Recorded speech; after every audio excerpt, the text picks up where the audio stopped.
Hey everyone, yes, we're here today talking about Captain America. Yes, the movie that all the YouTube reviewers are talking about. In fact, the people are talking about.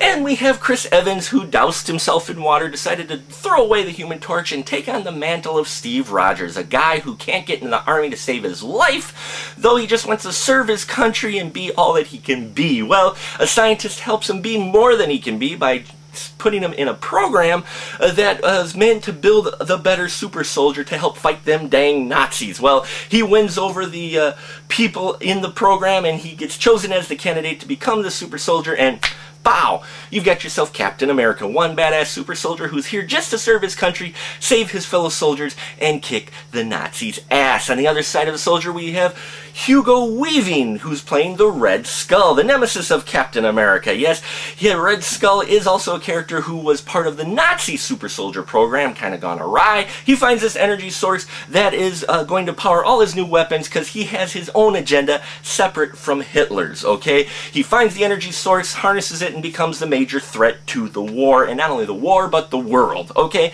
And so Captain America makes it his mission to go take him down and his secret organization of Hydra. Now, folks, this is set in World War II, which is great because Captain America is all about patriotism, and what better way to sell a patriotic hero than during World War II?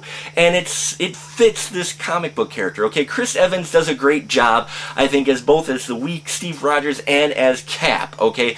Now, as far as the plot in the movie goes, it moves along well. There are no real there's maybe a few holes in there, but it moves along, okay? Every scene there is development for the plot. It cruises along, and there is movement in general in the movie. We get character growth, which is something that can be lacking in a comic book character once we've established the main hero.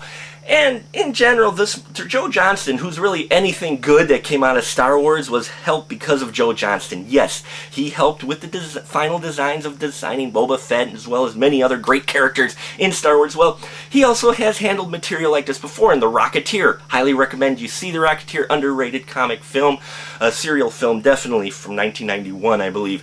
Anyway, he knows this material and he handles Captain very well. He sells you on the Captain America character. You believe this character could have existed during World War II, okay? And he does some great handling of the propaganda shots that they have Captain America on a USO tour promoting Bonds, and those scenes are hilarious. Some of the music routines in that, really played it up, and you go, yes, I could see this during it. Now, granted, the girls may have been dressed a little more scantily than back then, but hey, who's complaining about that, right?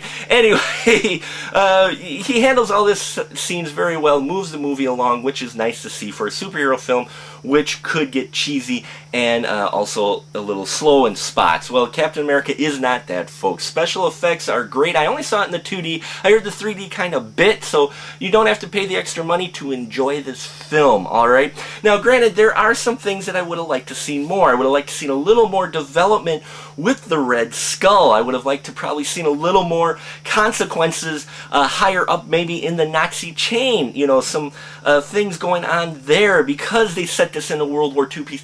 There was a lot more opportunity in the script for them to go even further with it that would have made it, I think, even more interesting by trying to tie, comic and history. Now, I know they only got a certain amount of time, but still, it would have been nice to see them do that more. Folks, overall, Captain America is probably the best superhero movie you've seen in a while. As a regular movie, there are some faults to it, but as a whole, it's still a solid, entertaining popcorn film. It's the way you should do a popcorn film, okay? I give it 4 stubs, okay? 4 stubs. Like I said, there are a few things plot movie-wise that could have been better, but on the whole, it's a solid film. Definitely worth the price of admission and your time. Now, I got to see it in 2D. I heard 3D was disappointing. See it in 2D. You don't really gain anything in the 3D, and it's still an entertaining picture. And that'll about do it for us here at The Final Cut. Till next time, keep that ticket stub.